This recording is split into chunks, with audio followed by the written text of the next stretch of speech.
We've all come face to face with the Uncanny Valley. You might have been watching a movie, playing a video game, or looking at the colorful animatronics at Disney World. You had that gut feeling that something just wasn't quite right. In 1970, Japanese robotics engineer Masahiro Mori first coined the term Uncanny Valley.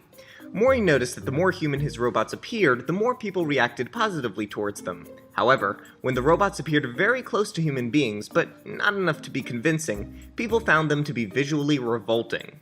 This chasm between nearly human and fully human is what Mori identified as the Uncanny Valley. With the advent of CGI technology, discussion over the Uncanny Valley has been more prevalent than ever, as filmmakers and animators have continued to struggle with it for decades. One of the most prominent examples is the film Final Fantasy: The Spirits Within. In 2001, the production company Square Pictures attempted to create a film based on the popular Final Fantasy video game franchise. This film featured more realistic CGI characters than had ever been attempted.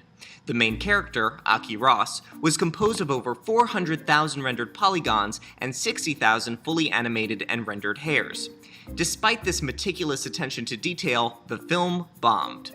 With a budget of over $137 million, the film only recouped $85 million. In total, the studio lost $52 million and went into bankruptcy.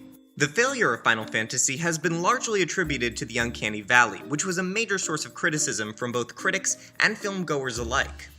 That same year, DreamWorks Animation Studios narrowly avoided the Uncanny Valley themselves. During a test screening for the film Shrek, children started crying because the main character, Princess Fiona, had been rendered too realistically, giving her a spooky effect.